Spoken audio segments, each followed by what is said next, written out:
Bom, então, nós na última aula desenvolvemos duas temáticas que são duas temáticas complementares e que ao longo das aulas iremos fazer certamente, que é, por um lado, a questão da história do desenho e, por outro lado, a teoria da arte.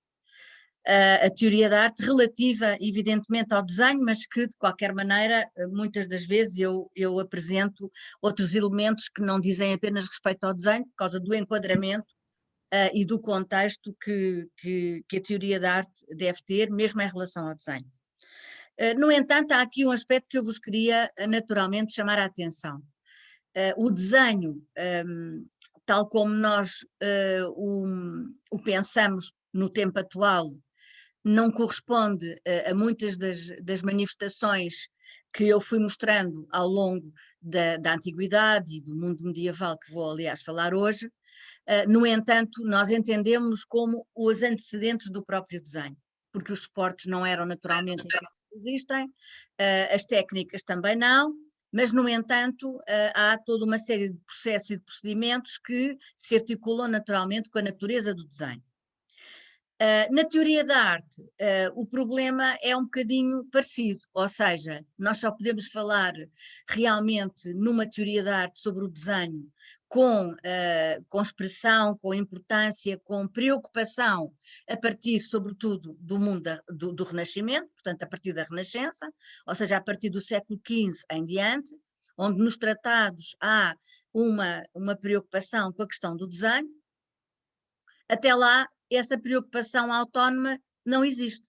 Mas não existe em relação ao desenho e não existe em relação também, como sabemos, às outras artes.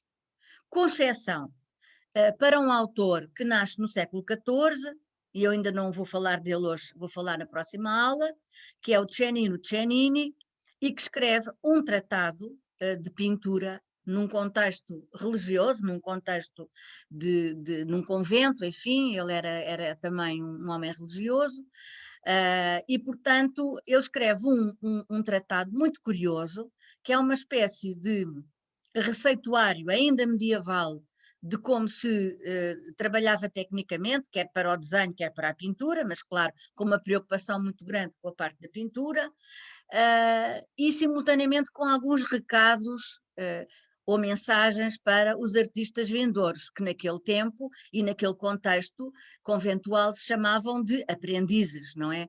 O Cennino Cennini era um mestre, mas os seus discípulos eram os aprendizes, que no final de um determinado percurso, se fossem tão bons como o mestre, então seriam também mestres. Daí a última obra que um discípulo fazia se chamava exatamente obra-prima. Obra-prima porquê? Porque é a primeira obra que no fundo aparece com autonomia relativamente ao mestre, mas que ao mesmo tempo, quanto mais parecida for com a do mestre, melhor ela era considerada. Ora bem, isto põe-nos alguns problemas, como vocês verificam. Primeiro, porque há um desfazamento entre a história do desenho ou o princípio do desenho e a própria teoria sobre o desenho e a teoria da arte. E, portanto, aqui a matéria que eu estou a dar não vai sempre ficar a par, era por isso que eu vos estava a fazer esta questão. Eu hoje vou falar fundamentalmente ainda da Antiguidade Clássica, e se conseguir vou ainda passar à época romana e depois vou falar do mundo medieval, portanto não vou estar exatamente a par das duas situações, e era isso que eu também vos queria, portanto, chamar a atenção. E não ponho a par para não vos estar também a cansar com a parte da teoria, acho que a parte da história também é importante e, portanto, isto anda um bocadinho assim desarticulado, mas perfeitamente compreensível. Pois, eu também não acho interesse nenhum em estar a dar não sei quantas aulas de história do desenho, não sei quantas aulas de teoria da arte. E, portanto, eu prefiro misturar com as devidas distâncias, evidentemente. Ora bem, na última aula nós dedicámos, sobretudo, aquilo que dizia respeito à teoria da arte, dedicámos largamente a Platão. Platão, como vocês sabem, é um autor importantíssimo do mundo antigo, é uma referência insubstituível.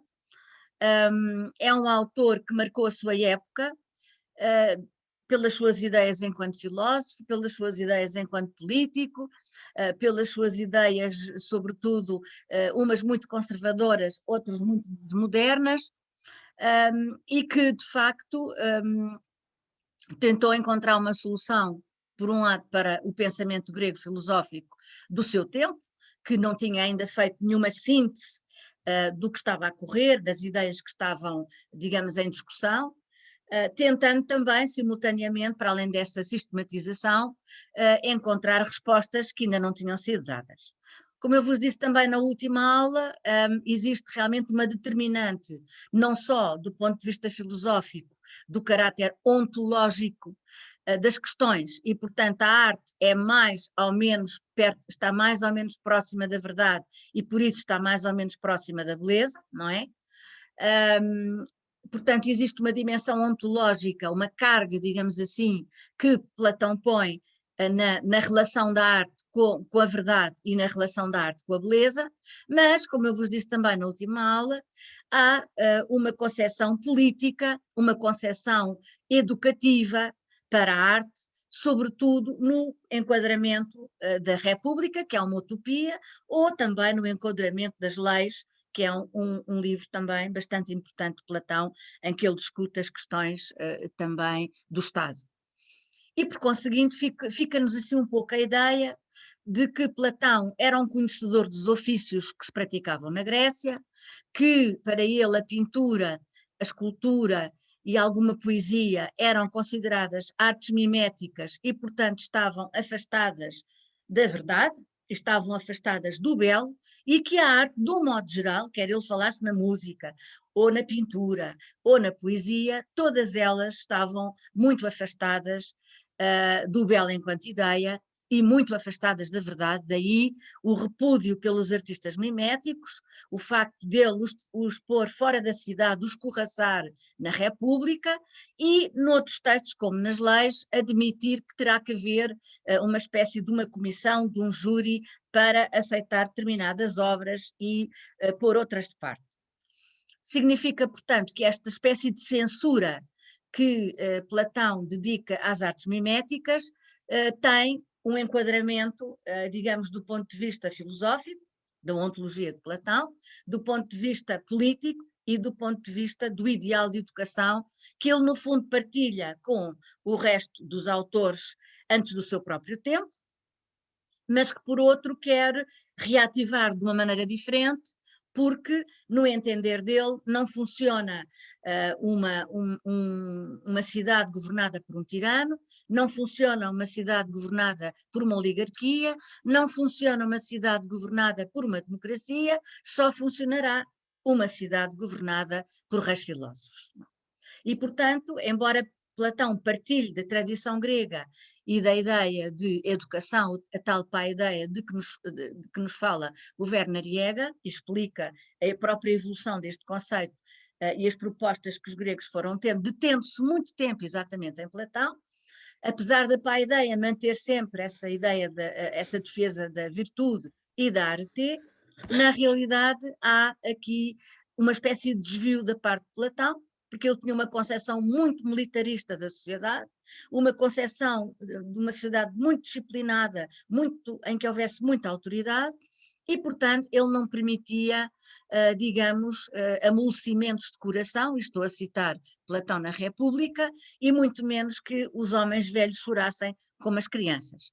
E, portanto, todos estes aspectos se refletem naturalmente naquilo que é a teoria da arte em Platão e que bebe de todos estes elementos que constituem o seu pensamento, que eu também vos chamei a atenção, não é um pensamento estanque, é um pensamento que vai evoluindo ao longo também da própria vida de Platão, em que ele deixa de ser dramaturgo e deixa de ser guerreiro para ser conselheiro de um primo dele numa ilha, em que ele era o tirano, depois volta para Atenas e dedica-se à filosofia e funda a Academia Platónica, e portanto a própria vida de Platão também vai introduzindo uma série vai introduzindo um percurso que também vai variando e vai obrigando, no fundo, Platão a modificar as suas próprias ideias, o que dificulta também, por outro lado, a sua abordagem.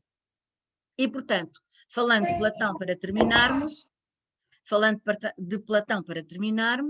é evidente que o seu pensamento estar muito explícito na República, no Banquete, que foram obras, e no IPES Maior, que foram textos que eu vos aconselhei a lerem, porque são fundamentais para compreender a teoria da arte, mas depois, na parte final, eu também vos chamei a atenção que, no fundo, Platão era uma espécie de crítico da arte da antiguidade, porque ele, na realidade, tinha uma ideia formada sobre o que era a pintura, a escultura, e, para todos os efeitos, como ele disse também, sem a arte a vida seria insustentável e, portanto, as artes para ele constituem um alimento fundamental da existência humana, para além, evidentemente, da filosofia, que para Platão era o diálogo da alma consigo mesmo. Ora bem, Platão, naturalmente, é também um dos responsáveis pela, como é que eu usei dizer, pela retificação, pela consolidação, é a melhor palavra, daquilo que se entendia por mimesis, não é?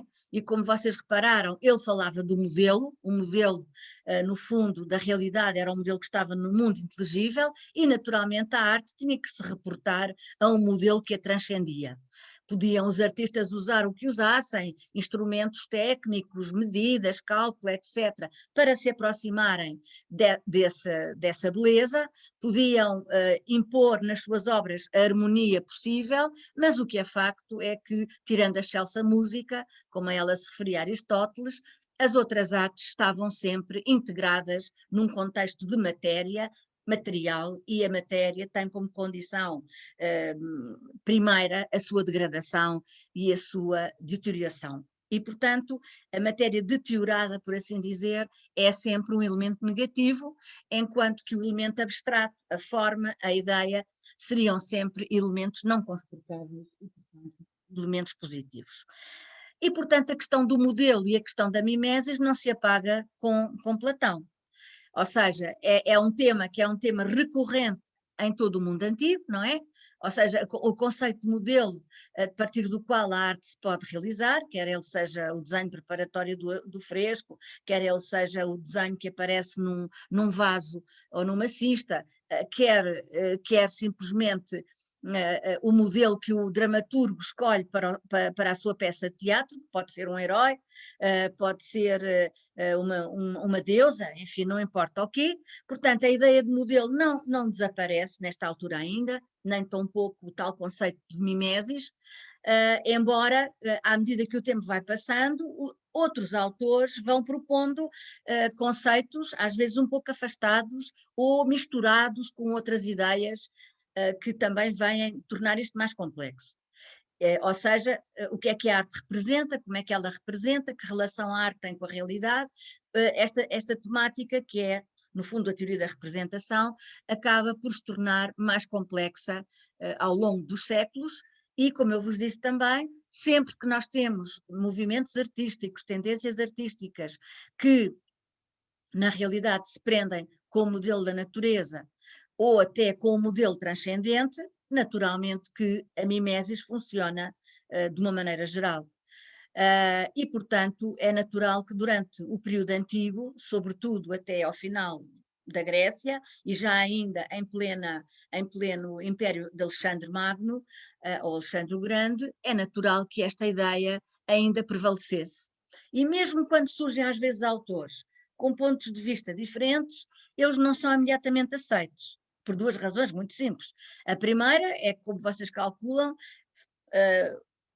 as ideias do mundo antigo demoravam muito tempo a chegar a outras partes do mundo, porque a difusão e a divulgação era muito mais difícil e era feita muitas vezes pela oralidade, que deturpava as fontes. Primeira questão. E, como vocês sabem, os antigos escreviam ou num estilete sobre cera, ou escreviam em papiro, e, portanto, eram tudo obras, digamos, sobretudo, era tudo originais, e, por conseguinte, isso dificultava muitíssimo a divulgação do conhecimento, embora, como todos sabemos, existe a ideia, ou pelo menos através de vários relatos, de que existiria uma biblioteca extraordinária em Alexandria, onde se reuniria todo o saber, enfim, deste lado do mundo.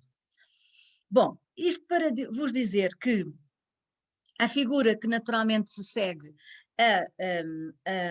a Platão é o seu discípulo dileto, que é Aristóteles, que viveu no século IV da nossa era, portanto já mesmo no final do Império Clássico a passar para o período clássico, a passar para o período helenístico, que corresponde do ponto de vista histórico ao Império de Alexandre Magno, portanto que vive já na Alexandria.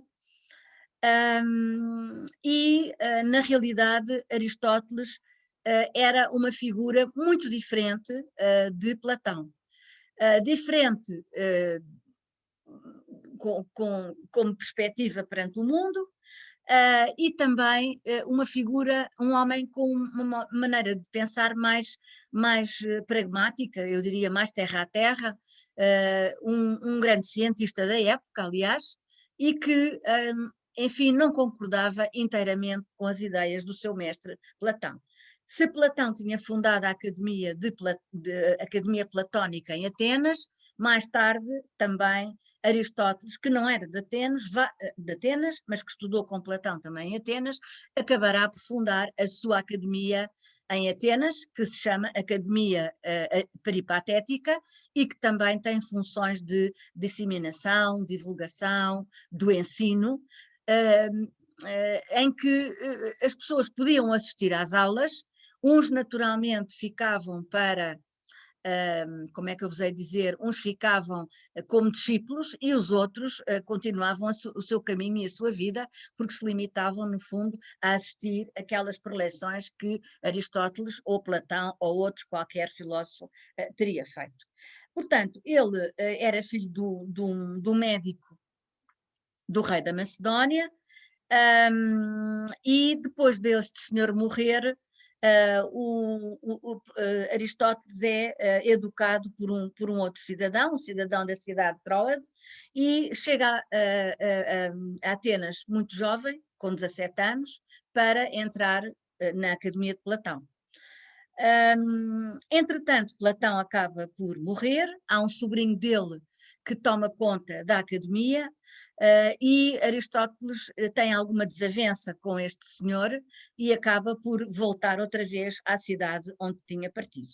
Bom, entretanto, Aristóteles já era conhecido, em primeiro lugar, por ter sido discípulo de Platão e por ser também um homem de um pensamento científico desenvolvido, e acaba por ser convidado para ser o preceptor de Alexandre, que mais tarde será o grande imperador do Império, daquele Império que chega até ao Paquistão, e que, portanto, vai, no fundo, trabalhar e vai educar Alexandre da Macedónia, exatamente.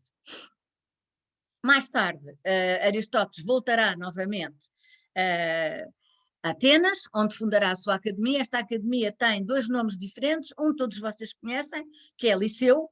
O Liceu aparece exatamente portanto, desta escola nova que Aristóteles vai fazer e que quer que seja distinguida, que seja diferente da Academia de Platão. Mas também era conhecida pela escola peripatética, uma vez que Aristóteles e os seus discípulos saíam digamos, das salas do edifício para caminharem nos jardins e nas arcadas, nos peristilos, enfim, dos edifícios. E, portanto, ele ensinava ao ar livre, que é ótimo, e os alunos acompanhavam-no, portanto, havia, digamos, uma oralidade muitíssimo presente, mas então estes alunos ficaram conhecidos por peripatéticos, da palavra peripatos, que é exatamente o passeio. Portanto, como eu vos disse, havia aulas para discípulos e aulas para o público, e o que importava depois era a elite que ficava e que constituiria, daria continuidade ao mestre, e Aristóteles, entretanto, depois da morte de Alexandre Magno, ele morre muito novo, com 30 e poucos anos, numa grande batalha,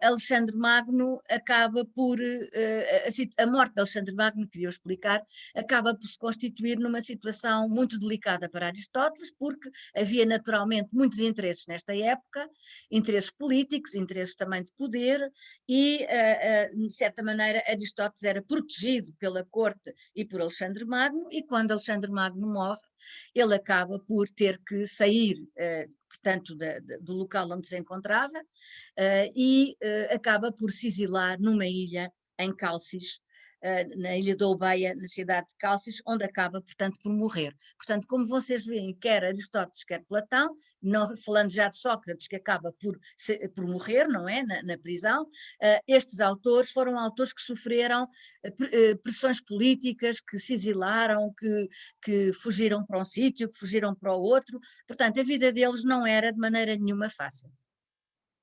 Ora bem, Aristóteles tem uma obra vastíssima, muito vasta.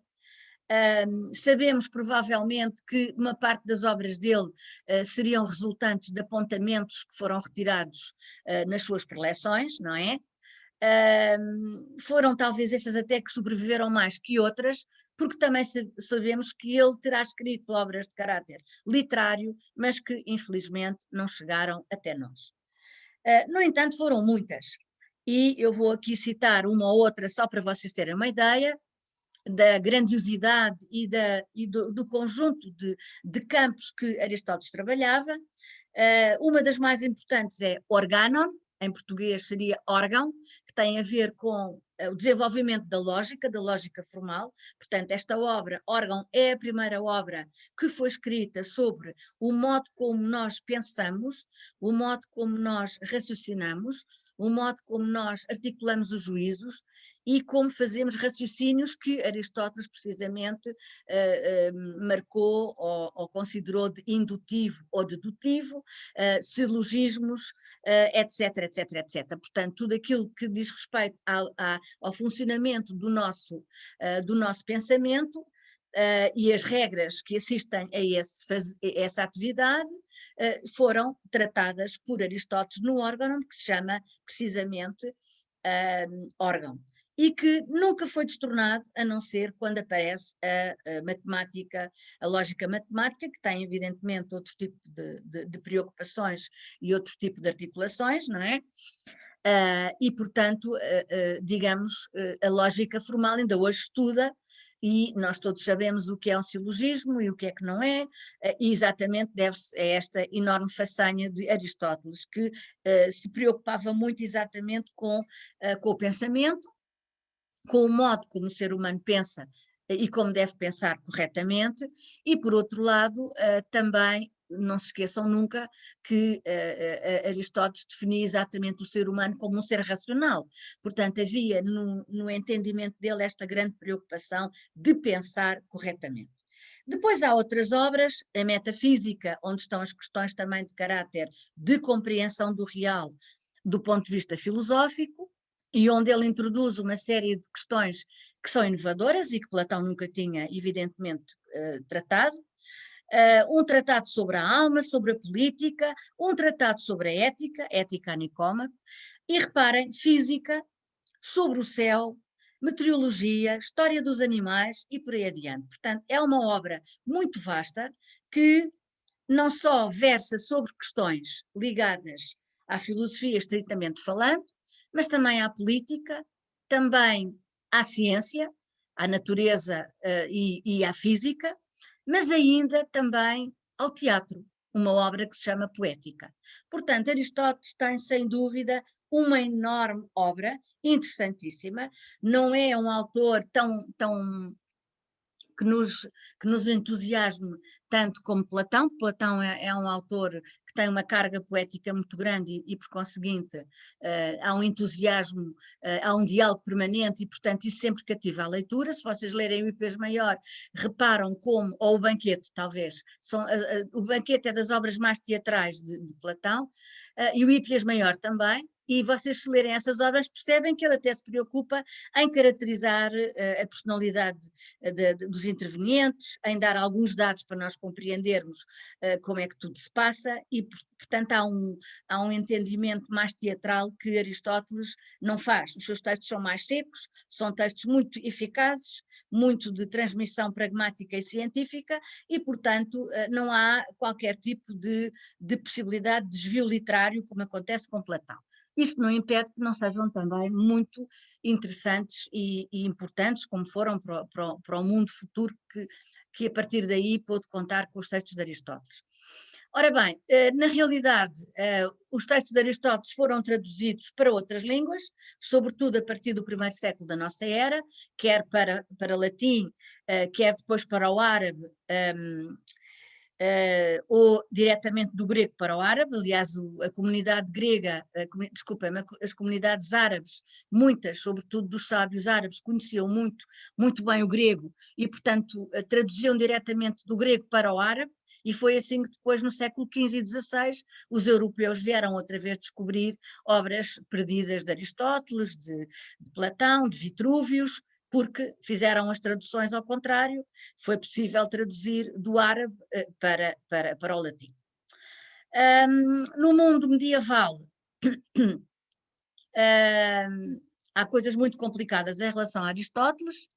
No entanto, o autor que era mais preferido, mais assumido, era Platão, e depois eu explico-vos porquê, mas nós começamos a encontrar, a partir do século VI, já alguma aproximação ao pensamento de Aristóteles, sobretudo com João Filipono de Alexandria, que tentou explicar como seria importante o sistema de Aristóteles para sobretudo, ensinar a Bíblia, ao contrário do que faziam os neoplatónicos. Mas para ser muito franca, e para fazer justiça à história, na realidade, Aristóteles só é amplamente aceite a partir do século XII.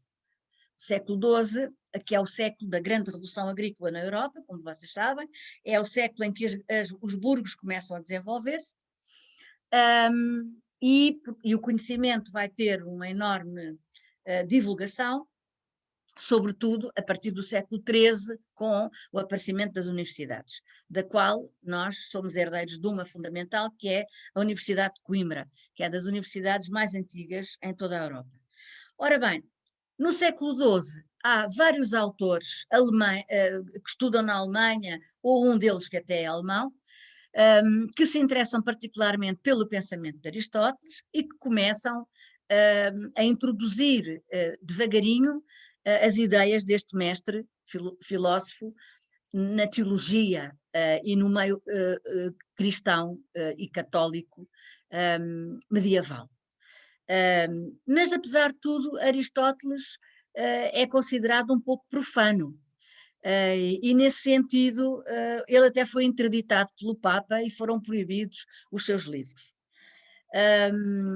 E há um autor que vocês, se calhar, já ouviram falar, que se chama Umberto Eco, e que escreveu um livro do qual há um filme também conhecido, que é O Nome da Rosa, onde ele explica precisamente a interdição a que esteve sujeito Aristóteles.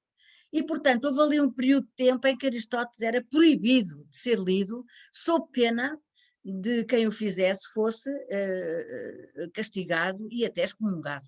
Mas, passado algum tempo, isso também foi ultrapassado e, portanto, Aristóteles entrou completamente na gíria da filosofia, se assim se pode dizer, pela mão de São Tomás de Aquino, que é um grande estudioso de Aristóteles, o grande introdutor de Aristóteles no pensamento cristão, e sobretudo através de uma obra que ele escreveu que se chama Suma Teológica. As sumas eram uma espécie de grandes enciclopédias que existiram no mundo medieval, quer sobre medicina, quer sobre teologia, quer sobre a ciência do tempo, daquilo que se conhecia na altura, não é? E, portanto, este autor vai ter uma tremenda e brutal influência sobre a filosofia e sobre a teologia cristã do século XIII e no século XIV, depois começa, digamos, a decair perante o acréscimo da filosofia profana, laica, em toda a Renascença, também ligado evidentemente ao desenvolvimento da ciência, mas para a Igreja Católica, São Tomás de Aquino é até ao século XVII e até muitas vezes ultrapassando isso, o grande teólogo da Igreja e portanto o tomismo, que é assim que se chama, é a doutrina da Igreja que prevaleceu praticamente até meados do século, finais do século XVII e ainda passou um bocadinho até ao século XVIII e XIX, com alguns autores. Isto para vos dizer que, portanto, Aristóteles tem um pensamento científico, tem um pensamento filosófico, tem um pensamento político, tem um pensamento sobre a educação através da Ética a Nicômaco, que é um texto que ele dedica ao seu filho Nicômaco, e que é muito interessante, e que, por outro lado, se debruça ainda largamente sobre a arte mais popular do seu tempo, que era precisamente o teatro. O teatro tinha duas dimensões muito importantes, por um lado, evidentemente, a comédia, por outro lado, a tragédia. O livro que chegou até nós, que é um livro muito fininho, que se lê assim rapidamente, que se chama Poética, perdeu tudo aquilo que dizia respeito à comédia, e nós só temos, no fundo, as considerações genéricas iniciais de Aristóteles sobre o teatro, e depois uma grande dedicação à tragédia, não tendo praticamente nada sobre a comédia, porque essa parte do texto não chegou até nós, desapareceu, não há paradeiro dela, não há cópia, não há registro. Sabemos por registros que ele teria escrito sobre comédia também, mas como eu vos disse, isso não chega até nós. Por outro lado, se nós nos interrogarmos sobre o que terá dito Aristóteles sobre a pintura e sobre a escultura e sobre o desenho, vemos que não é muita coisa e que aquilo que é está disperso em muitos textos de Aristóteles. Portanto, nós não temos, tal como acontece com a poética, que no fundo define uma estética para o teatro, nós não temos nenhuma outra obra de Aristóteles que defina uma série de considerações para a pintura, ou para a escultura, ou para a arquitetura, ou mesmo para o desenho. Não, ele não faz isso, não está preocupado com isso. Encontramos muito espalhado no trabalho dele, aqui e ali, quer na política, quer na ética nicômaco, quer até na metafísica, há alguns aspectos que nos permitem compreender o seu pensamento sobre as artes, mas não há nada específico sobre o desenho, porque nesta altura o desenho também era uma arte, como vocês sabem, do ponto de vista do seu estatuto, muito subsidiária da pintura, era muito subsidiária da olaria, da cerâmica, etc., e, portanto, não lhe era dado o devido importância, que, aliás, como eu vos disse, Aristóteles nem sequer deu à pintura, nem sequer deu à escultura, nem à arquitetura. Limitou-se a referir estas artes como questões práticas, digamos assim. Ora bem, uma nota apenas curiosa é que o túmulo de Aristóteles só foi descoberto relativamente há pouco tempo, em 2016. Era o túmulo que guardava as cinzas de Aristóteles e foi relativamente descoberto por um arqueólogo na Macedónia, exatamente, em Estagira, portanto há 5 anos, digamos assim. Este seria a reconstituição do túmulo, que depois por dentro teria uma câmara onde estariam guardadas as cinzas, e aqui está também a reconstituição, mas aquilo que no fundo existe é isto, é uma ruína deste pequenino monumento. Ora bem, claro que Aristóteles tinha pontos comuns com o seu mestre e tinha pontos completamente de discórdia. Se ele não tivesse pontos de discórdia, não se constituiria como um filósofo independente e autónomo e não poderia desenvolver a sua própria teoria. Portanto, é natural que, sendo assim, Aristóteles tivesse muito claramente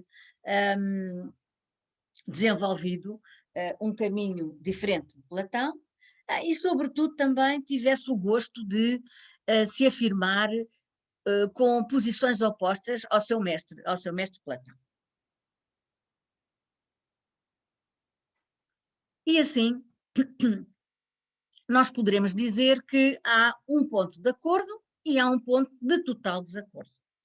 O ponto de acordo é que, naturalmente, para Aristóteles, que é também uma figura que pensa sobre o que é o nosso pensamento e como é que nós pensamos e que regras é que temos para o pensamento ser correto e não ser incorreto, naturalmente que Aristóteles acredita que há coisas que são particulares e outras coisas que são universais. Para ele isto é muito claro. Nós temos ideias, as ideias são conceitos, eu tenho ideia de humanidade, a ideia de natureza, estas ideias que eu vos acabei de dizer, e depois sei que a natureza é constituída por árvores e por plantas e por animais, e que a humanidade é constituída por mulheres, por homens, por crianças, por pessoas mais velhas, por anciãos, por jovens, etc. Portanto, isto significa que, nesta ótica, Aristóteles naturalmente tentava que o conhecimento progredisse do particular para o universal.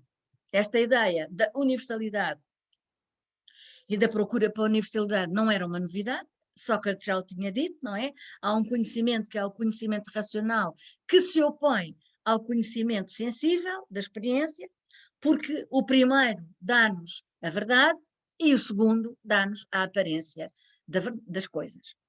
E, portanto, a pesquisa do particular para o universal era algo que estava profundamente enraizada na filosofia grega, por muitos autores, desenvolvida num certo prisma por Platão, mas que em Aristóteles também tem esta articulação muito importante com a problemática do conceito, ou seja, como é que nasce o conceito, como é que nós geramos conceitos. E, portanto, este ponto é um ponto assente. O conhecimento progride do particular para o universal, mas somos nós, de alguma maneira, que encontramos essa ponte e esse caminho.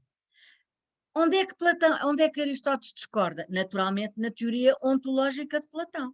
E faz uma pergunta muito simples. Se as ideias estivessem no mundo à parte do nosso, como é que nós as conheceríamos? Portanto, esta pergunta é básica, é fatal para Platão. É evidente que Platão teria outros argumentos para responder a Aristóteles, mas Aristóteles é muito arguto porque esta pergunta que ele coloca é uma pergunta que vai direita a uma parte do Timeu e a uma parte da República, uma vez que Platão não esclarece muito bem em que consiste a teoria da participação hometexis, e que foi sempre um ponto fraco na teoria ontológica de Platão, segundo muitos autores. E, portanto, Aristóteles vai atacar exatamente o ponto fraco da filosofia de Platão, esse elemento, para dizer que se os dois mundos fossem separados, como Platão diz, então o ser humano nunca teria acesso ao mundo das ideias, o que negaria a possibilidade de haver filósofos e, consequentemente, reis filósofos, e, portanto, a filosofia de Platão seria assim uma espécie de um anátema, de uma espécie de ilusão absoluta e de erro profundo. E é com esta pergunta e com esta argumentação que Aristóteles ataca o pensamento de Platão e procura estruturar, uma nova filosofia. Bom, o que Aristóteles nos diz também é que aquilo que é universal, aquilo que é a essência das coisas, está nelas. Portanto, e há todo um outro conjunto de modos de pensar e de articular com a essência que tem que se fazer. Ou seja, há falhas que não foram pensadas por Platão, não foi possível, e que Aristóteles procura exatamente colmatar. E uma das coisas que preocupava muito Aristóteles, também preocupava muito Platão, mas Platão acabou por desenvolver isso à sua maneira, era precisamente o problema do movimento, o problema do devir. Como vocês sabem, caminhamos para um pensamento geocêntrico, não é ainda no tempo de Aristóteles, estamos no século IV antes de Cristo, mas Ptolomeu, que é um dos maiores astrónomos do mundo antigo, é um autor do século I da nossa era, tem como modelo do mundo exatamente a Terra parada, enfim, com todos os astros a andar à sua volta, que é o tal modelo geocêntrico, e de alguma maneira esse modelo ainda não existia propriamente no tempo de Aristóteles, ainda estávamos longe, enfim, do sistema tão complexo e tão pensado como depois será feito por Ptolomeu e até por outros também astrónomos, até porque Ptolomeu vai buscar as suas ideias à astronomia egípcia e também da Mesopotâmia, da Suméria, mas de qualquer maneira Aristóteles tem uma preocupação com o movimento das coisas, com o movimento da natureza, com a mudança, não é? Porque tudo está em mudança. E ele tenta explicar que o dualismo, que este movimento, que este devir constante, que esta mudança de toda a realidade, se deve a outros aspectos da própria realidade, da própria matéria, da própria natureza, que é a ideia de matéria e de forma, e a ideia de substância e de acidente.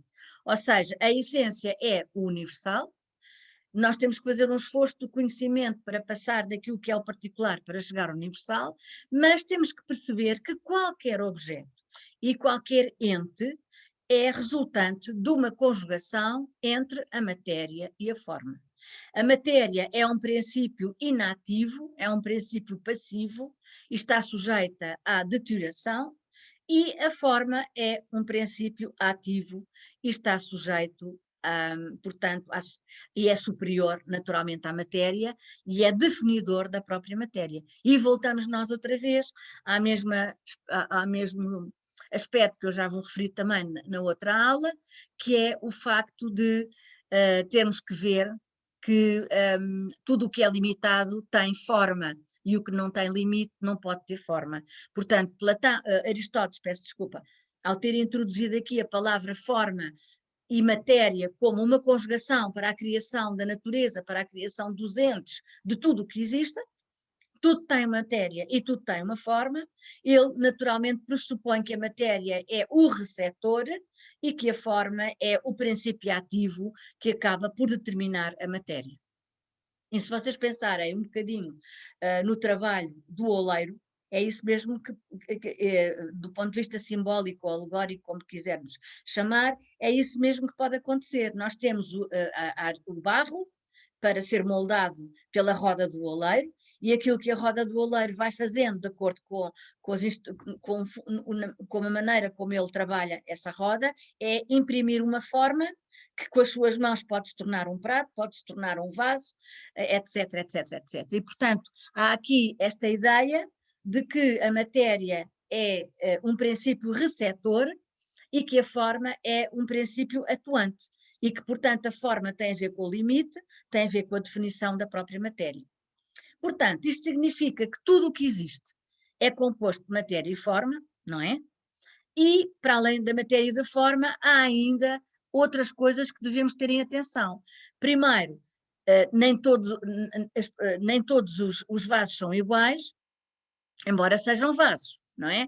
Então, isso significa que há um conjunto de características que definem aquele objeto, que é a substância, e há um conjunto de particularidades, por exemplo, a cor que o oleiro coloca, a ausência de cor, um tem 3 asas, o outro vaso tem 2, o acidente, e, portanto, nós temos 4, digamos, conceitos para pensar a realidade, para além do conceito de essência e particular, que é matéria, forma, substância e acidente.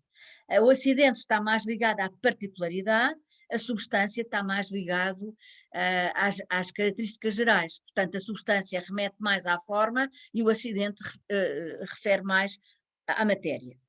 E, no meio disto tudo,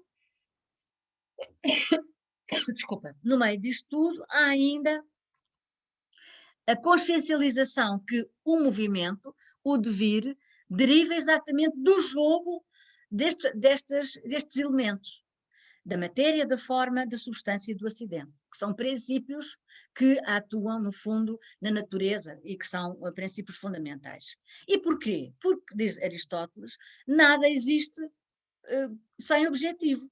Nada existe no mundo, nada existe na realidade, nem nada foi criado sem objetivo.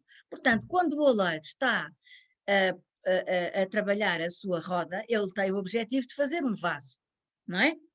Se o vaso não sai bem, ele desmancha-o, ou deita-o fora e faz outro. E por aí adiante. Ou seja, tudo o que existe no mundo obedece a um determinado princípio de desenvolvimento, um princípio, não é? Um meio e depois uma finalidade. Portanto, tudo o que existe e que está em movimento obedece princípio, meio e fim. E se nós pensarmos que, naturalmente, nesta época, e Aristóteles, como outros autores, acreditam que há uma divindade, um princípio lógico divino, que criou todo o mundo, que neste caso é o motor imóvel, como lhe chama Aristóteles, ou Deus, como Aristóteles chamava, como Platão chamava uno a Deus. Isso quer dizer que no princípio da criação da realidade está esse motor imóvel imprime movimento e inicia-se este processo de criação da realidade, mas a realidade caminha para um determinado fim. Que fim é? Não sabemos. Provavelmente os deuses saberão, e certamente que este motor imóvel também sabe, mas nem os humanos, nem os animais, nem a natureza descortinam qual é o fim que está em vista. Mas caminham para um fim, caminham. E evidentemente que ele poderá dar como exemplo, aliás isso é focado no texto dele, poderá dar como exemplo a semente que cai à terra, a semente transforma-se em planta, a planta transforma-se em árvore, a árvore dá flor, a árvore dá frutos, a árvore perde as folhas e por aí adiante, e portanto são ciclos sucessivos que vão ocorrendo na natureza. Que vão ocorrendo e esses ciclos têm a ver com o movimento, com o devir, com aquilo que se torna e se transforma.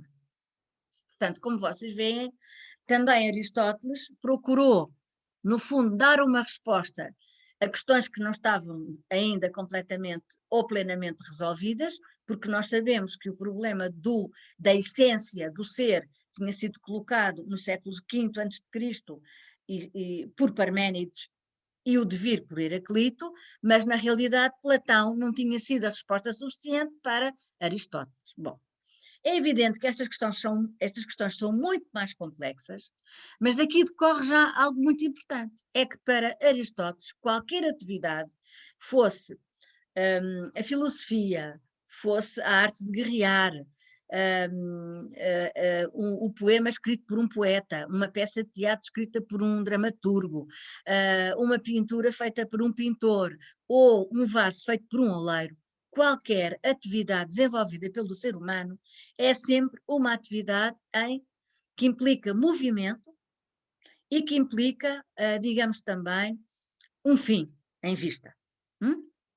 E, portanto, do mesmo modo que o oleiro junta a argila ao trabalho da roda que ele vai movimentando com as suas próprias mãos, fazendo, portanto, a própria forma do barro, também o pintor o faz e também o filósofo. E, portanto, onde Aristóteles põe a tónica é que tudo isto são atividades que tendem para um determinado fim.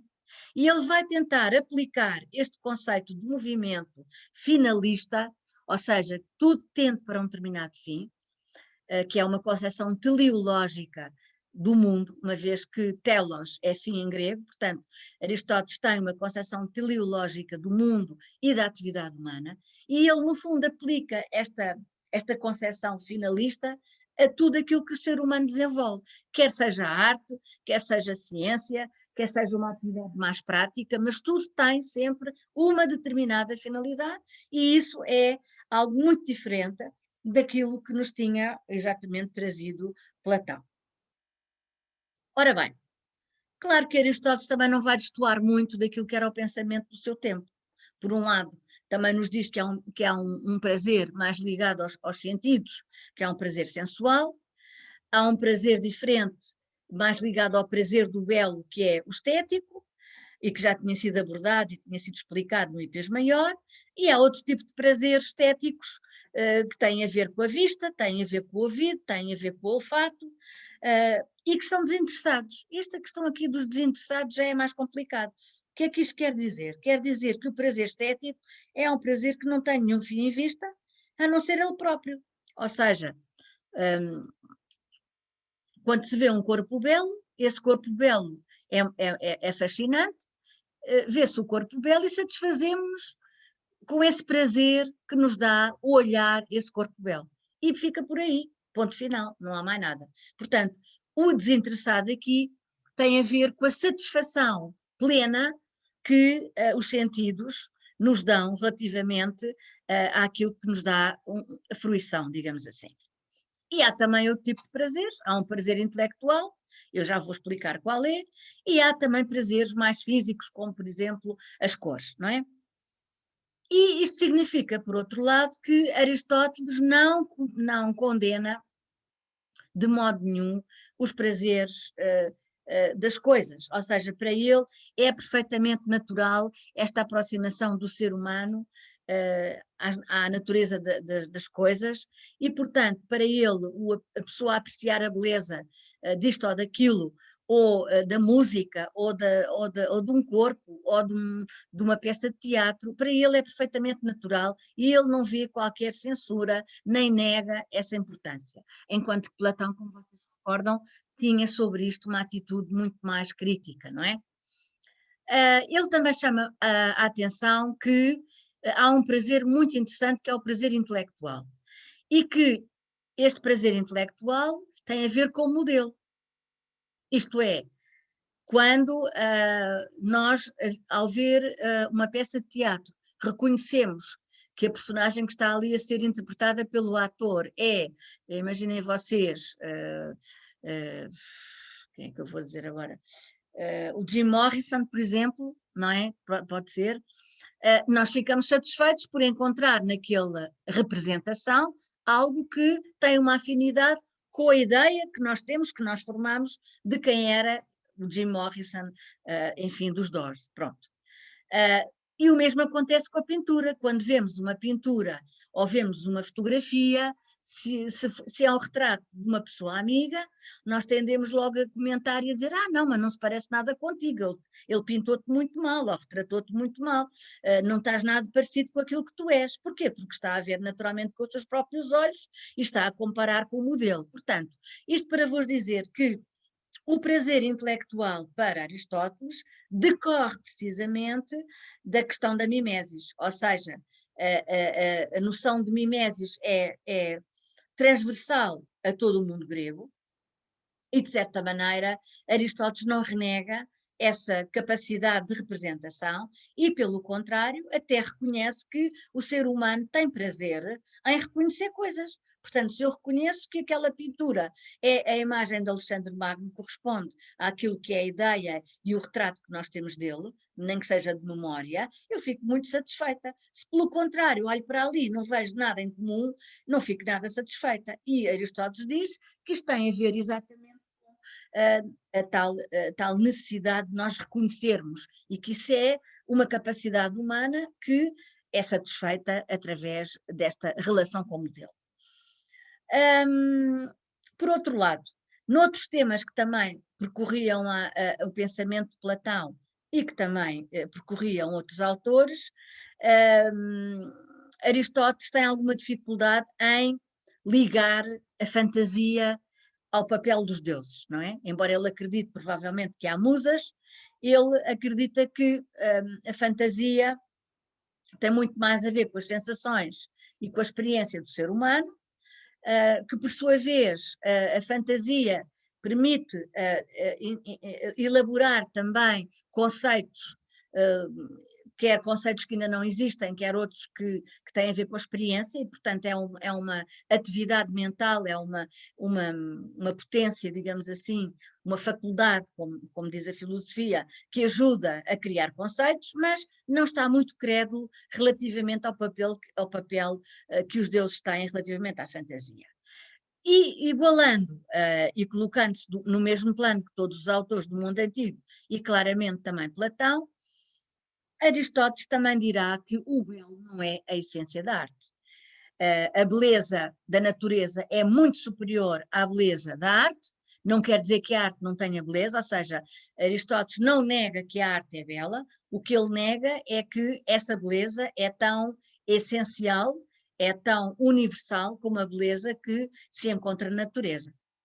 E naturalmente que isso tem a ver, como vocês sabem, com o facto de os deuses terem criado o corpo humano e a natureza e os homens olharem para esse corpo como modelo da sua própria arte.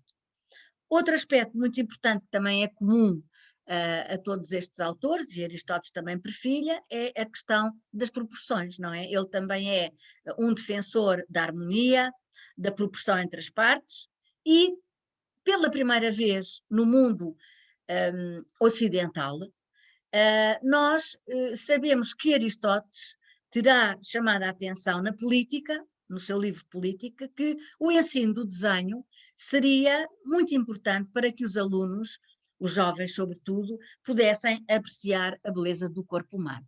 Ora, isto é extraordinário, porque, como vocês sabem, o desenho é algo que é muito pouco referido, muito pouco falado, e nessa obra, que é uma obra também que nos fala da organização da sociedade, Aristóteles, quando refere a questão da educação, toma a defesa do ensino do desenho, que não fazia parte daquilo que era o trivial da educação dos jovens gregos.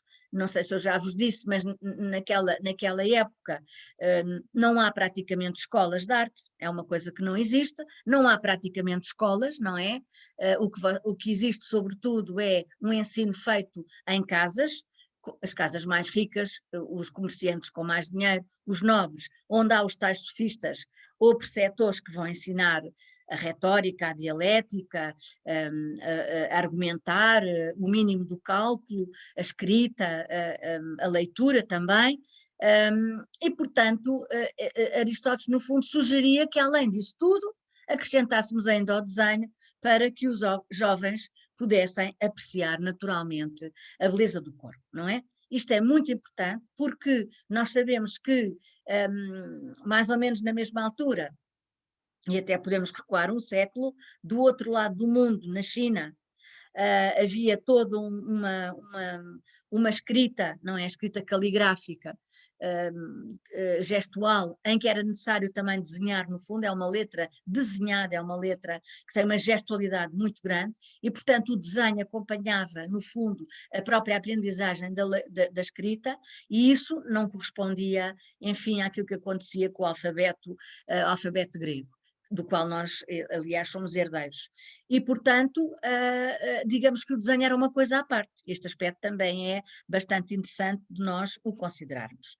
Ora bem, no entanto, Aristóteles está consciente que a arte deve partir do modelo da natureza e, sobretudo, da beleza do corpo, e que, na realidade, a beleza é uma alta qualidade moral do motor imóvel ou da razão divina, ou de Deus, como lhe queiramos chamar, e que está naturalmente associado também ao bem. E, portanto, voltamos outra vez a uma concepção da calogacatia que vinha desde os inícios dos tempos da Grécia, do período arcaico, do período onde Homero e Hesíodo tinham arrancado, digamos, as histórias e as origens da Grécia dos aqueus para poderem ser contadas ao homem grego, digamos, ao cidadão, e que, portanto, voltamos aqui a esta dimensão simultaneamente espiritual e simultaneamente também, digamos, mais concreta da experiência do próprio belo. E, portanto, não há dúvida que Aristóteles não tem uma atitude tão crítica, tão forte em termos de censura relativamente àquilo que é a experiência, digamos assim, do ser humano comum, e que, portanto, tem uma abertura diferente, mas também podemos argumentar que esta abertura diferente também se deve ao facto de nós já não estarmos na época de Platão, já estarmos claramente no período helenístico, e, portanto, de haver também, se calhar, uma outra abertura cultural para novos costumes, para uma certa mudança que Aristóteles estava mais apto para fazer, do que propriamente Platão. Platão, no fundo, nasceu em Atenas, embora tenha viajado pelo Egito e pela Grécia, pelas ilhas da Ásia Menor. Sabe-se que Platão ainda viajou muito para a sua própria época, no entanto, era um homem de Atenas. Aristóteles não. Aristóteles nasce exatamente na Macedónia, desloca-se à Ática para ir para Atenas, vai para outras cidades, era um homem com uma circulação, apesar de tudo, um pouco diferente. Ora bem, se nós quiséssemos recapitular, por assim dizer, então o que é que Aristóteles entendia pelo belo, nós verificamos que este belo tem muito a ver com aquilo que já falámos aqui das concepções antigas do mundo grego. Por um lado, o limite é a condição do belo, por outro lado, o que é infinito não é belo, por outro lado, Aristóteles apreciava o belo monumental e não o belo daquilo que era pequeno. Por outro lado, diz-nos que a beleza da natureza é mais bela que a beleza da arte e que a beleza do corpo implica proporção, ou conveniência entre todas as partes. Que o belo continua associado ao bem, à moral, e que é a primeira qualidade do motor imóvel. Portanto, é uma das primeiras qualidades, das principais qualidades, quero dizer, do motor imóvel. E, portanto, digamos que é um homem mais prático, um homem que bebe muito também do pensamento de Platão, mas que acaba por ter uma visão menos negativa do efeito das artes nas pessoas, não é? E de avaliar, talvez com maior justeza, aquilo que era o papel das atividades artísticas na sociedade, que já não era a sociedade grega propriamente dita clássica, mas que era a sociedade helenística. Bom, e passamos agora àquilo que foi, digamos, o grande motivo de modernidade do pensamento de Aristóteles relativamente à arte. Pergunto-vos, têm alguma dúvida em relação aqui? Algo que gostassem de ver esclarecido? Aristóteles, quando ele diz que o que é infinito não é belo, depois não vai contrastar com o que ele diz sobre a natureza, porque a natureza é infinita. É infinita, mas a natureza é infinita, é o que nós dizemos, não é? Para já, não é? De qualquer maneira, Aristóteles tinha a consciência que o Deus, ao criar a natureza, lhe tinha certamente tinha estabelecido, uma coisa é a natureza, outra coisa é a realidade circundante, outra coisa é o universo, não é? Há aqui várias escalas diferentes, não é? E certamente que Aristóteles tinha consciência que quando Deus criou o universo, o criou com algum limite, não é? Portanto, isso também não se coloca, não é? Ele também não diz isso, ele não diz propriamente isso, ele não diz isso, que não diz assim claramente. Isso esta questão é uma ideia que perpassa todo o mundo grego, que o belo está associado ao limite e à forma, e isso realmente Aristóteles diz, não é? Que a beleza está associada à forma e que a beleza não está associada àquilo que não tem limite ou àquilo que é disforme. Está a ver? Ok. Sim. Mas não é contradição, porque eu nunca li nenhum texto nenhum grego a dizer que a natureza é infinita. Sim. Está bem? Ok. Nada. Mais alguma pergunta que vocês queiram colocar? Sim, professora. Em relação à matéria e à forma, a professora tinha posto como a matéria é um princípio receptor e a forma é um princípio Ativo. ativo. Ok. É o oposto, exatamente. É o oposto. E esta visão da matéria como receptor e da forma como princípio ativo é algo que se vai prolongar até, que é muito utilizada na estética maneirista, por exemplo, e que ainda permaneceu de alguma maneira. Ok. Obrigada. Nada. Bom, se não há mais perguntas, eu então vou passar agora a esta temática de Aristóteles, e que é o seguinte, como eu vos disse há pouco, a obra fundamental de Aristóteles é a Catarsis, desculpem-me, é a Poética, na qual Aristóteles defende, explica o princípio do teatro, como é que apareceu o teatro na Grécia, o que é que distingue a comédia da tragédia, e depois dedica-se, durante muitas páginas, a explicar os princípios da tragédia que a tornam, digamos, um género único no mundo antigo. Nesta obra também, Aristóteles refere que o ser humano, talvez por isso ele tivesse uma posição mais receptiva em relação às artes, ele explica que o ser humano tem interesse e tem, digamos, a necessidade de exteriorizar os seus sentimentos.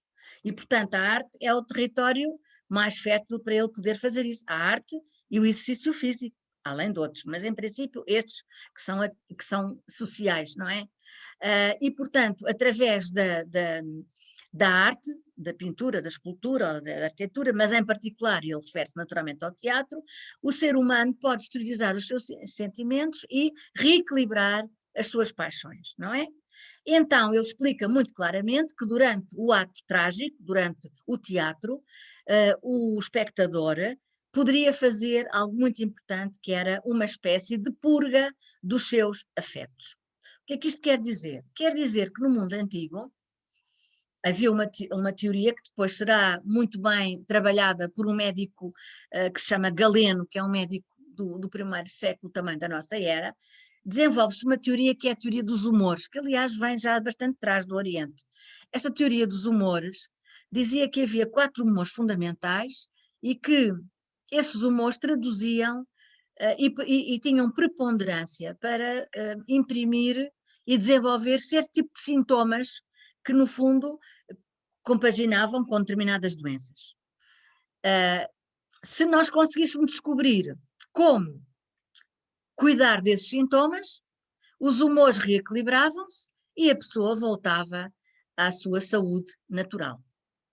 Bom, então, aquilo que Aristóteles diz é que, de facto, a tragédia é algo que tem, de certa maneira, essa possibilidade. Ou seja, a tragédia e a comédia, embora ele não fale tanto disso, porque não chegou até nós os textos sobre essa matéria, a tragédia permite que, ao longo do desenvolvimento da história que vai acontecendo, e como vocês sabem, chama-se tragédia porque é um drama intenso que termina num desenlace tão violento e tão trágico, que é o chamado clímax, é o final da tragédia. Aristóteles chama a atenção que a tragédia é um espetáculo que proporciona exatamente essa explosão das paixões, das emoções, dos afetos, daquilo que está no fundo, que nós estamos a carregar em nós próprios e que, perante aquilo que estamos a viver, nós podemos chorar, podemos gritar, podemos rir, e tudo isso é uma descarga desses humores e dessas questões passionais, e quando acaba o espetáculo, a pessoa está muito mais equilibrada e muito mais calma e muito mais, digamos, satisfeita consigo própria. Portanto, isto explica em parte, que era isso que eu estava a dizer há bocado, por que razão Aristóteles talvez não seja tão crítico em relação ao papel das artes, já que ele, em relação ao teatro, até chama a atenção que o teatro tem uma grande vantagem sobre as outras, sobretudo por produzir esta empatia entre o sujeito e os atores e o tema que está a ser representado. Mas Aristóteles vai muito mais longe. Ele é moderno por esta ideia, porque é a primeira vez que nos aparece uma pessoa a falar do efeito catártico da arte. Portanto, reparem, isto é algo que se assume completamente nos dias de hoje, não é? Até há a chamada terapia artística, não é? Pode ser feita de muitas maneiras, com muitas artes diferentes, com a música, com o teatro, com as artes plásticas, como vocês sabem, que é introduzida em determinados processos terapêuticos, como obrigatória. Vejam bem vocês. Portanto, este é o primeiro autor que diz tal coisa. Aristóteles teve a coragem e a observação e a capacidade de observação para perceber que as artes, em particular o teatro, eram extremamente benéficas para a vida dos cidadãos gregos. E, de facto, o teatro era um espetáculo talvez tão importante, se não ao mesmo nível, do que era o Coliseu de Roma nos tempos de Calígula e nos tempos de Nero e nos tempos de Júlio César, não é? Que, como vocês se recordam, eram multidões de pessoas a assistir àqueles terríveis espetáculos para os dias de hoje, evidentemente. Bom. Ora bem, desculpa. O que eu queria também dizer é que a tragédia ou a comédia, agora aqui não interessa, imaginem uma moeda com duas faces distintas. E a tragédia ou a comédia tem cada uma dessas faces. Então o que é que eu quero dizer com isto? Quero dizer que a tragédia ou a comédia, ou seja, o teatro grego, para simplificar, tem uma ação que se desenvolve, que tem um começo, tem um meio e tem um fim. E que esse fim é sempre um fim trágico, terrível, completamente impensável. Estão a ver? Durante o processo em que isto vai acontecendo, há muitas coisas que acontecem, pequeninas, que são as chamadas peripécias, que vão criando uma complexidade e uma relação que era inicialmente obscura e que depois se vai tornando mais clara entre vários personagens. E também há alguns personagens que são básicos, que é sempre o herói. Pronto. Mas isto para vos dizer que, portanto, o teatro grego tem um começo, um desenvolvimento e um fim profundamente trágico, um clímax, em que o herói normalmente acaba sempre por ser castigado pelos deuses, não é? Porque também sempre desafiou a lei da cidade. E, portanto, os deuses castigam-no. Pronto. Este processo que se desenvolve é como duas faces da mesma moeda. Por um lado, este processo está baseado e fundamentado, este processo teatral, sempre em histórias da Grécia Antiga e da mitologia grega. Portanto, o que é que isto quer dizer? Quer dizer que há um fundo histórico. E porquê? Porque o teatro tinha um papel fundamentalmente educativo e também religioso. Portanto, o teatro fazia parte da educação do cidadão porque tinha uma componente didática, ética e ao mesmo tempo uma componente religiosa. Portanto, era um acontecimento que tinha um duplo caráter. Tinha um caráter pedagógico, em vez de dizer o didático é mais correto o pedagógico, e simultaneamente religioso. O pedagógico estava intimamente ligado às histórias e aos mitos que, naturalmente, as tragédias contam e que têm a ver com a origem da própria Grécia e a sua cultura, a sua história, as suas conquistas e a sua civilização. Ponto. Isto é o lado de uma moeda. Do outro lado da moeda, por mais que o próprio dramaturgo se esforçasse para contar esta história, baseando-se na mitologia, nos feitos dos aqueus, pegando na literatura de Hesíodo, de Homero e de outros autores, de Orígenes também, por exemplo, enfim, não importa, ele tem sempre que fantasiar alguma coisa, porque ele na realidade não viveu aquele tempo, não é verdade?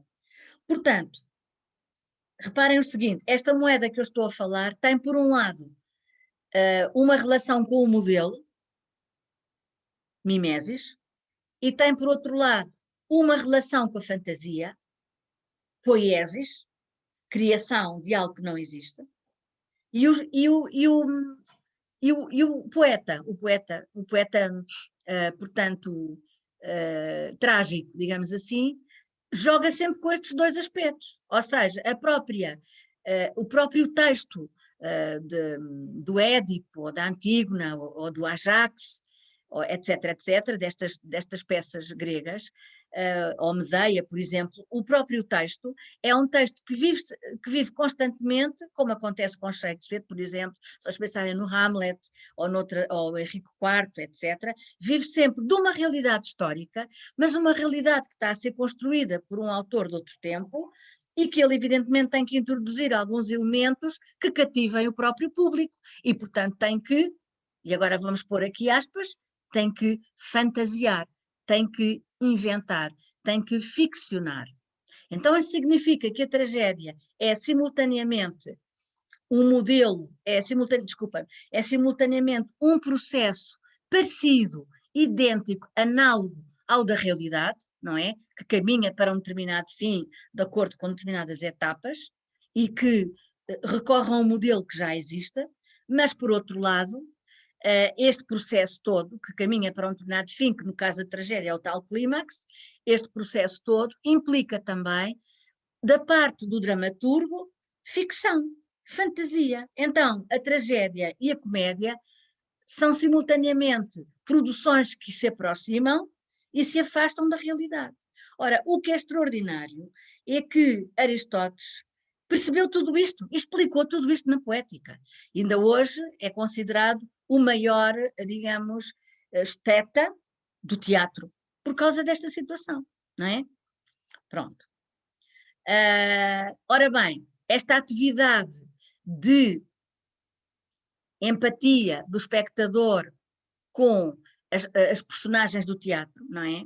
De se aproximar deles, de chorar, de gritar, de arrepelar os cabelos, de rir, até virem as lágrimas aos olhos, porque isso acontecia, eram as duas coisas que aconteciam, chama-se exatamente catarse, ou catarsis, não é? Catarse é esta capacidade que nós temos de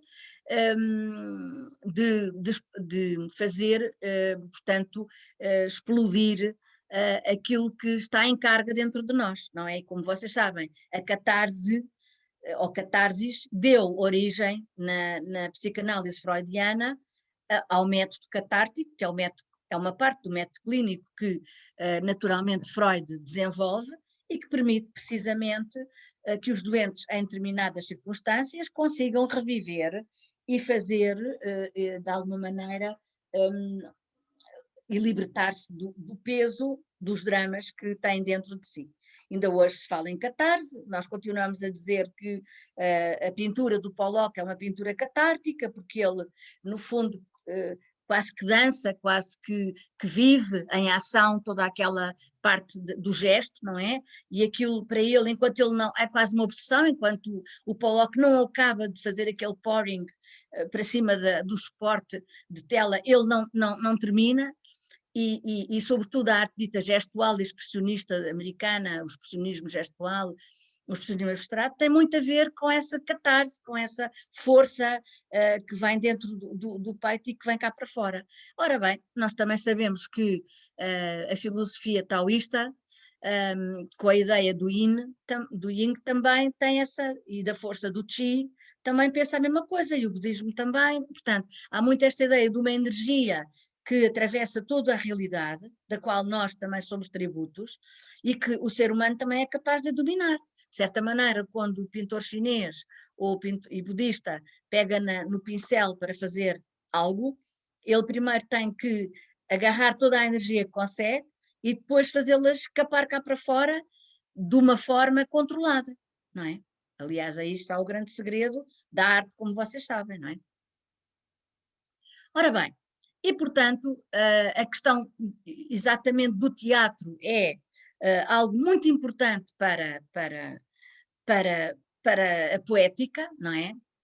Não termina aqui as questões da estética, vamos ainda já referir outros, mas eu queria vos chamar a atenção como era importante a questão para o mundo grego, a questão do teatro, e o teatro faz parte, portanto, é uma arte maior, naturalmente, que tem realmente uma grande popularidade no final do período clássico e sobretudo durante o século IV. Normalmente os teatros eram construídos nestas encostas para criar exatamente um anfiteatro, alguns deles podiam levar 20.000 pessoas, não é? E temos aqui, portanto, um exemplo muito simples do que é um teatro, que tem exatamente este anfiteatro, no qual os assentos aqui principais são para para as pessoas mais importantes que atuam socialmente, os sacerdotes, os juízes que estão aí. Depois, um altar aqui no meio desta zona, onde também atua a orquestra e onde também, por vezes, o coro dança. Esta zona aqui é o proscénio, onde se encontram os camarins dos atores e onde há também um pequeno terraço, os atores atuavam exatamente nesta zona para ficarem elevados relativamente ao público, e como vocês sabem, era uma tradição que vai até continuar pelo Japão, pela chamado teatro kabuki, pela comédia dell'arte italiana, que tem um grande desenvolvimento no século XVII, começa no século XVI, creio eu, mas tem um grande impacto no século XVII e é muito conhecida em França, na corte de Luís XIV, e também, e que são tudo formas de teatro onde não representam, o homem é que é o ator, portanto não havia mulheres. Portanto, havia dois adereços muito importantes, que era a máscara, por um lado que exprimia sentimentos marcantes no personagem e no fundo também permitia entender se era mulher ou homem, as vestes, naturalmente, e ainda uns sapatos que tinham uma plataforma muito alta para tornar ainda a estatura dos atores mais elevada, não é? Porque isso permitia tornarem-se mais visíveis ao público. Mas havia ainda um outro pormenor muito importante, porque o teatro grego tinha ainda cenários que muitas vezes tinham que ser movimentados, puxados, mas que simulavam a natureza, etc, etc, etc. Portanto, digamos, era um espetáculo muito completo, como vocês podem ver. No entanto, não podemos ter ilusões, não é? A orquestra era muito pequena, muitas vezes tinha 2, 3 músicos, a companhia de atores também era uma companhia pequena, eram poucos atores, não eram muitos, e o coro também eram poucas figuras. Há alturas em que aumenta um bocadinho, mas isso tem a ver muito com o financiamento também, porque quem financiava as peças de teatro, não havia companhias de teatro, embora propriamente, mas havia uma espécie de antecedentes de companhias de teatro na altura, mas não eram elas que naturalmente financiavam os espetáculos. Os espetáculos eram financiados pelas figuras mais ricas da cidade, portanto podiam ser os arcontes, podiam ser os grandes comerciantes, os grandes mercadores, os nobres, e eles sim tinham a responsabilidade de financiar a peça de teatro. Bom, ora bem, o que é que eu vos queria ainda dizer? Queria vos dizer, aqui está o exemplo que resistiu até aos nossos dias, do teatro de Mileto, que é um teatro construído no século IV, numa encosta, como vocês podem ver. Mas o teatro não tinha apenas a função do teatro. O espaço arquitetónico de teatro não tinha apenas a função de servir os poetas trágicos, tinha também a função de servir a cidade. E, portanto, funcionava como tribunal, funcionava como local para se falar à cidade, não é? E, portanto, era um espaço da cidade onde também acontecia naturalmente o teatro. E a tragédia e a comédia nascem primeiro, nascem sobretudo de um conjunto de rituais que aconteceram, de práticas que se foram instituindo no tempo, ligadas precisamente à consagração e à adoração de Dionísios, não é? Dionísios era o deus não é, do amor, era o deus das colheitas, do vinho, era o deus da primavera, era o deus da sexualidade, que depois para os romanos ficou conhecido como Baco, vocês já ouviram muitas vezes falar. E Dionísios, que eu já tinha aqui falado a partir de uma cista que vos mostrei, tinha-vos falado já daquela representação de Dionísios com os 2 sátiros, um de cada lado, e portanto, o que é que acontecia? Acontecia precisamente que as populações que iam fazer as colheitas, sobretudo do vinho, da uva, para depois fazerem o vinho nos lagares, etc., vinham muito alegres, sempre depois das colheitas, as carroças traziam as uvas e era uma grande festa quando eles entravam na cidade e nas aldeias, e isto era acompanhado naturalmente com cantorias, com anedotas, com brincadeiras e de certa maneira com algumas alguns cânticos também, que eram já dedicados a Dionísios, e que chamavam ditirambos, que era o canto ditirâmbico, e que progressivamente vai tornando-se mais complexo e vai exatamente gerar o poema trágico ou o poema cómico, digamos assim. E, portanto, o ditirambo normalmente era cantado só por uma pessoa, mas progressivamente vai tendo também outras pessoas a cantar, o que vai dando as diferentes vozes que vocês depois têm no teatro com diferentes autores. Ora bem, os teatros gregos funcionavam nestes anfiteatros gigantescos, como vocês podem ver, podiam ter até 20 mil pessoas dentro. Aconteceu normalmente na altura, durante 3 dias, normalmente na altura da primavera, aí entre março e abril, e no fundo consistiam também em concursos aos quais concorriam diferentes dramaturgos, que competiam entre si com 3 peças trágicas, a chamada trilogia, e uma peça satírica. Portanto, eles concorriam com 3 tragédias e uma comédia, cada um deles. E depois, dos 3 dias em que todas as peças eram representadas, uma única vez, decidia-se quem era o melhor deles todos, o melhor dramaturgo, naturalmente. Curiosamente, o público, portanto, era entregue ao vencedor uma coroa de louros, como acontecia também nos Jogos Olímpicos, como vocês sabem, nas Olimpíadas, e alguns destes dramaturgos eram tão importantes como os maiores atletas também de Atenas, digamos assim.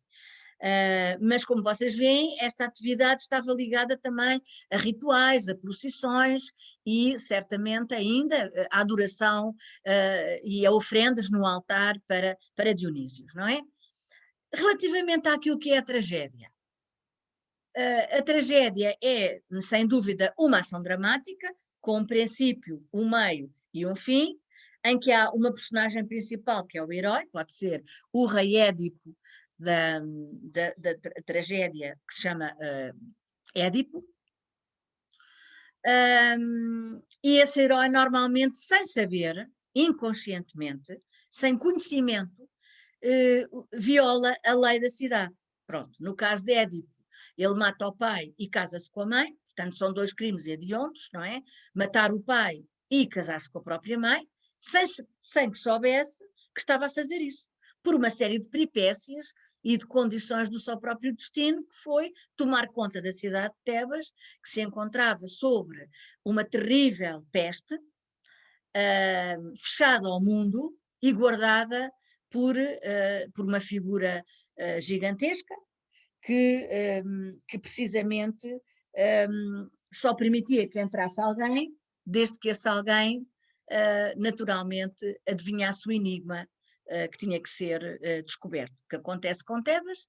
Tebas descobre qual é o enigma e, portanto, entra na cidade e é coroado rei, mas ninguém sabia que o destino lhe tinha reservado que ele matasse o pai no caminho em que encontravam uns ladrões e que tomou o pai que não conhecia, nem nunca tinha visto, por um ladrão, matando, e que depois casasse com a própria mãe, que era alguém que ele também desconhecia, que era a mãe dele. No meio desta história toda, destas peripécias todas, imaginem vocês, há o coro. O coro tem aqui uma atuação também muito importante.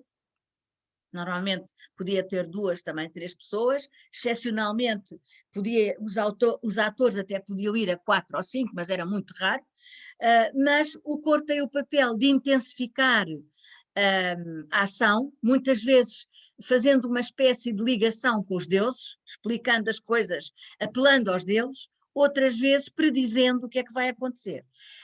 E, portanto, intensificando o clímax da ação. E isto porquê? Porque sempre tem, no seu contexto também religioso e cultural, a tragédia implica sempre a existência de um oráculo ou de uma pitonisa que vai dizer qual é o futuro, ou de um personagem que avisa ao herói que vai acontecer isto e aquilo. Portanto, há sempre alguém que avisa, olha que tu estás a fazer isto, mas não devias fazer, porque isso é muito, porque isso é, tu, não sei o quê, mas a personagem, não, eu não acredito, isso é tudo mentira, olha que não é verdade, até que ele descobre, até que ele fala com o oráculo, ou vai falar com a pitonisa e fica aterrado com aquilo que vai acontecer.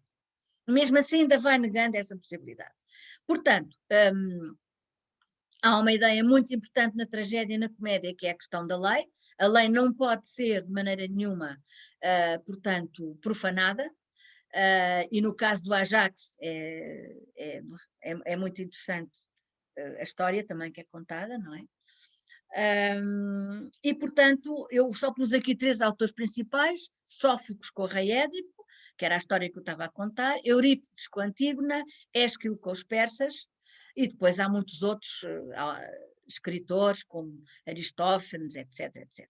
E deixei-vos aqui 2 sites onde vocês encontram estas peças de teatro online, porque evidentemente estas peças já não têm quaisquer direitos de autor, estão traduzidas em brasileiro, pronto, mas muitas vezes passam na televisão e passam, há muitas companhias que trabalham estes temas clássicos que são muito, muito interessantes. E só para vocês pensarem um bocadinho, o próprio Shakespeare foi um autor que leu a poética e que trouxe muito da complexidade do teatro grego para o seu próprio teatro. Ora bem, nós podemos tirar algumas conclusões desta obra de Aristóteles. Em primeiro lugar, que a poética não é uma obra especulativa. A poética não é como a metafísica, não é como o Górgano, não é como a física, não é como o céu, em que ele, e mesmo assim no céu ele faz observações, não é? Mas não é uma obra de caráter especulativo, é uma obra de caráter prático. Ele conhece o teatro, vê as peças de teatro. Quem sabe se Aristóteles não terá conhecido também alguns dramaturgos, alguns poetas trágicos, isso não é sabido, mas é possível que acontecesse, e, portanto, a poética é, de facto, uma obra extraordinária de estética do teatro, mas é simultaneamente uma filosofia prática, não é? E é simultaneamente um ensaio onde se valoriza o papel da mimesis e o papel da ficção. Esta questão da ficção, da fantasia, é tão interessante que Aristóteles, mais à frente, na poética, diz que há uma grande diferença entre o historiador e o dramaturgo. O historiador conta os factos como eles aconteceram. E o poeta trágico, como eles poderiam ter acontecido. Portanto, uma coisa é o aconteceram, outra coisa é como poderiam ter acontecido. Ou seja, há uma outra versão completamente diferente. Na poética, Aristóteles procura definir quais são os conceitos essenciais da tragédia, não desenvolve isso porque então nunca mais saíamos daqui, mas evidentemente que há outros conceitos importantes, relacionado, eu só vos falei na questão das peripécias, mas há outros temas como a Ananquê, a questão do destino, etc, etc, e eu já não referi nada disso porque iríamos tornar isto muito mais longo. Depois, a questão da imitação, a arte deve imitar a realidade, mas não deve reproduzi-la, porque quem reproduz a realidade, quem conta os factos como eles foram, são historiadores, e os poetas trágicos não são historiadores. E outro aspecto muito importante, que sim, foi muito evidenciado por Shakespeare, sobretudo nas suas peças, é os conceitos que estão subjacentes, ou princípios que estão subjacentes na tragédia e na comédia, e que Aristóteles salienta, que é a questão da ação, do tempo e do lugar. O que é que isto quer dizer? Quer dizer que as tragédias e as comédias, o teatro grego, tem sempre uma unidade de ação, ou seja, nós sabemos sempre onde é que a ação se está a desenrolar, e como vocês sabem, uma peça de teatro desta época é constituída por 3 atos, 1, 2, 3, e nós sabemos sempre, por exemplo, no caso do rei Édipo, sabemos que a primeira cena se passa exatamente em Tebas, que a segunda se passa não sei aonde, agora já não me lembro, e que a terceira se passa também não sei aonde. E nós conseguimos estabelecer uma unidade de ação, portanto, uma unidade na narrativa. Segundo, também sabemos que há acontecimentos que estão a ocorrer no presente, outros que poderão ocorrer no futuro e outros que aconteceram no passado e que explicam o presente. É muito claro essa ligação narrativa também na tragédia. E o coro tem aí um papel muito importante de fazer também esta ligação. E por outro lado, há naturalmente a unidade também do lugar onde as coisas estão a acontecer, em que sítio, quando estão a acontecer e em que lugar acontecem, não é? E a ação, porque a ação, no fundo, está sempre unida, desenvolve-se por etapas, mas chega a um determinado fim que explica, no fundo, o princípio, não é? Ora bem, estes princípios, unidade da ação, tempo e lugar, são algo que Aristóteles descobre que a tragédia grega contém e que os dramaturgos, de facto, punham em funcionamento, e são princípios fundamentais para a produção teatral e para a escrita do teatro. E, por fim, ainda, a ideia da catarse, ou seja, desta purificação dos humores, que faz com que Aristóteles entenda o teatro como uma arte benéfica para o ser humano, para o cidadão. E reparem, quem é que ia ao teatro? Iam os homens, os cidadãos gregos, as mulheres, as crianças e os estrangeiros. Só não iam ao teatro os escravos. Estavam proibidos de ir ao teatro. Porque é uma sociedade, como vocês sabem, profundamente esclavagista. E, por outro lado, os pobres podiam recorrer às molas que estavam numa caixa, colocada exatamente no espaço no anfiteatro, para poderem pagar o seu bilhete, porque o teatro era pago, havia um bilhete que se tinha que pagar. Portanto, é algo muito parecido com o que se passa hoje, não é? Há uma grande aproximação entre estes hábitos e aqueles que são os nossos, mas não nos podemos esquecer que o teatro para os gregos era simultaneamente uma cerimónia religiosa, uma cerimónia também que tem uma dimensão pedagógica e também, claro, ética, era fundamental, não é? E isso tudo faz do teatro, digamos, uma espécie de elemento de coligação, de ligação entre as diferentes culturas gregas.